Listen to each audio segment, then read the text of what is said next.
5 ఏళ్ళు నడిచింది, నడవలే. మిషన్ భగీరథ నీళ్ళు పుష్కలంగా రాలే, ఏమన్నా రాలేదా? వచ్చినాయా? మరి ఇప్పుడు ఏం రోగం పుట్టింది నాకు అర్థం కాదు. ఇప్పుడు ఎందుకు గుంటుతుంది అది? ఎందుకు నీళ్ళు ఎత్తలేవు? ఇంతింత పొడుగు మాటలు మాట్లాడుతుందా? అడ్డం పొడుగు మాట్లాడుతుందా? పొద్దున్న లేస్తే కేసీఆర్ చావాలి, నువ్వు 1000 జన్మలు ఇచ్చినా నేను చావనా కొడుకు అనుకుంటున్నావు. కరెంటు చక్కగా ఉండేనా కేసీఆర్ రాకముందు? కరెంటు ఉండేనా? కేసీఆర్ ఉన్న రోజులు మంచిగా ఉండేనా? మరి మళ్ళీ ఇప్పుడు ఏం రోగం వచ్చే, ఏం బీమారి వచ్చే? కరెంటు కాకెత్తుకొని పోయిందా? ఇప్పుడు జీవన్ రెడ్డి గారు చెప్పిండు, కాంగ్రెస్ వాళ్ళు సభ పెట్టినాడు, కాటారంలో బుడరంలో పెట్టినాడు, ఆడ పైసలు ఎత్తారట. ఇది ఒక్క తేపకేసి రైతు బంధు నెలకొక ఇస్తా, ఎకరానికా అంటే 2 నెలలకు ఒక ఎకరానికి అంతేనా? 6,000 వేసినాం, మా అంతా సిపాయిలని బొచ్చ కొట్టుకుంటాను.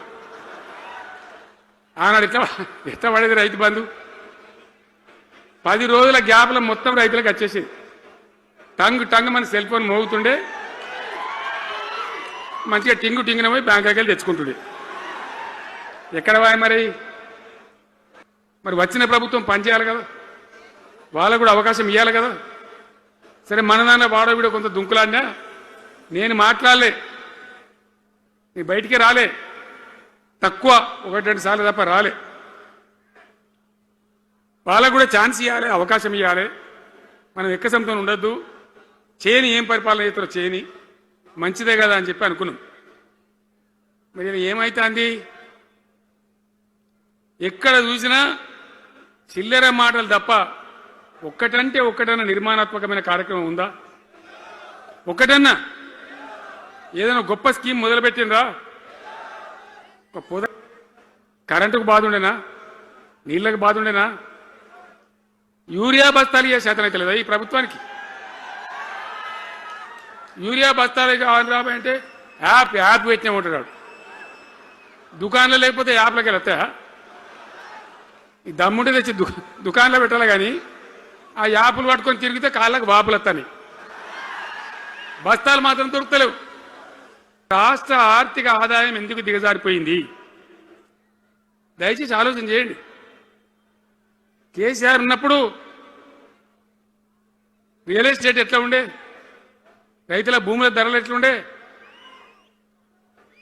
హైవే పక్కకుంటే 2 కోట్లు 3 కోట్లు, డాంబర్ రోడ్ పక్కకుంటే ₹1,00,00,000 ధీమా ఉండే రైతులకు. ఇంకా అమ్మాయిందిరా పెళ్లి అంటే పావడంత అమ్మి చేత పోవా, వాళ్ళ దగ్గర అమ్మి చేత బిల్డింగ్ కట్టుకుంటా. ఈరోజు అమ్మేటోడు ఉన్నాడు కానీ కొనేటోడు లేడు. పిల్లలు పాపం చదువుకునే వాళ్ళు ఉంటే వాళ్ళకి విదేశాల్లో సీట్లు వస్తే 20 లక్షల రూపాయలు ఇచ్చాం. అంబేద్కర్ పేరు మీద, జ్యోతిబా పూలే పేరు మీద ఎస్సీ పిల్లలకు, బీసీ పిల్లలకు, ఓసీలలో కూడా నిరుపేదలకు ఇచ్చినాం. ఇలా దాన్ని బంద్ పెట్టిండ్రు, వాళ్ళు ఆగమైపోతా ఉన్నారు. ప్రతి గ్రామ పంచాయతీకి ట్రాక్టర్ ఇప్పించినాం. అన్నాడు చెత్త తీసేది, ఇలా పనిచేస్తున్నాయి ఆ ట్రాక్టర్లు. ఊళ్ళలో ట్రాక్టర్లు పనిచేస్తున్నాయన్నా, మూలకు పడ్డాయి, డీజిల్ పోసే దిక్కులేదు. ఏం చేయాలా? మన జీవితాలకే బాంబులు పెడుతున్నారు. ఆ రోజు కూడా నరేంద్ర మోడీ ప్రధానమంత్రిగా ఉండే ఆయన ఏం చేసిండు? కరెంటు మోటార్లకు మీటర్లు పెట్టాలి, నువ్వు పెట్టాలి కేసీఆర్ అని నా మీద ఒత్తిడి. నేను చెప్పిన నా పానం పోయినా సరే సచ్చినా సరే నేను మీటర్ పెట్టా అని చెప్పింది. పెట్టలే.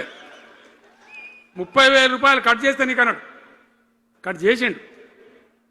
రాష్ట్ర ప్రభుత్వానికి వచ్చేటువంటి ఆదాయం 30,000 కోట్ల రూపాయలు వదులుకొని కూడా తెలంగాణలో నేను కరెంటు మీటర్ పెట్టనియలే. నేను ముఖ్యమంత్రి ఉన్నాను రోజు. ఇవాళ ఏం చేసింది తెలుసా వీళ్ళు మీకు? మీకు తెలియలే, మీరు అమాయకులున్నారు. ఢిల్లీకి పోయి ఒప్పుకున్నారు. ఒప్పుకొని ఏం చేశారు? అయ్యా బాంచని మీటర్లు పెడతాము, మాకు ఆ పైసలు ఇయ్యండి, కేసీఆర్ వద్దన్నారు కదా మేము తీసుకుంటాం అని ఆ డబ్బు తీసుకొని వీళ్ళే ఈ గవర్నమెంట్ పోయి సంతకం పెట్టింది. ఇవాళ మక్కలండి, మక్కలు వచ్చినాయి.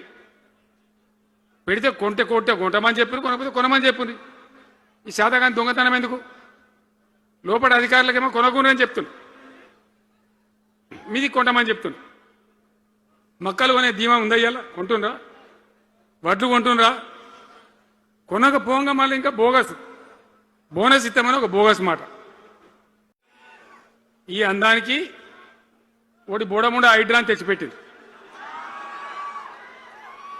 దానికి ఆ హైడ్రాకు ఆ పిసిసి ప్రెసిడెంట్ అని ఉంటాడు ఆయన, కాంగ్రెస్ కమిటీ అధ్యక్షుడు, ఆయన నిజామాబాద్లో పోయి చెప్తుండు, హైదరాబాద్లో హైడ్రా, నిజామాబాద్ కూడా తెత్తం బిడ్డ, నిజామాబాద్లో నిడ్రా, రేపు జగిత్యాలలో కూడా జిడ్రా అంటాడు. ఇక అది ఏం కావాలి? మొత్తం పేదల కొంపలన్నీ కూల్చుడేనా? కేసీఆర్ రాజ్యానికి వచ్చినప్పుడు 3.5 లక్షల మందికి పేదలు ఎక్కడ ఉన్నారో అక్కడనే పట్టాలు ఇచ్చినాం. వాళ్ళని ఆగం చేయకుండా పాపం గరీబోళ్ళు 3.5 లక్షల కుటుంబాలకు హైదరాబాదు చుట్టుపక్కల వేరే పట్టణాల్లో కూడా పట్టాలు ఇచ్చిన వాళ్ళని బతకనిచ్చిన. ఇలా ఏం కూలగొట్టుడు? అది పుస్తకాలు కూడా తీసుకుని పోరాటాలు చదువుకునేటి అంతే గిరితమా?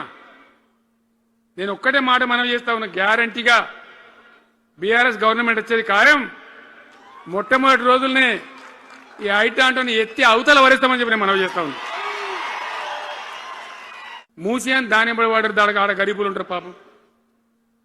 మూసేం పడిన గరీబులను వాళ్ళని ఏమి ఏడిపించుడు? పొద్దున్న లేతే వాళ్ళు నిద్రపోకుండా, వాళ్ళ కంటి మీద కొనుక్కు లేకుండా, అది ఎవరు చేసే ప్రాజెక్ట్ అయ్యేది కాదు, పీకేది అవుతుందా? 15,000 ఇల్లు కూడా కొడతారట. ధర్మమేనా అది?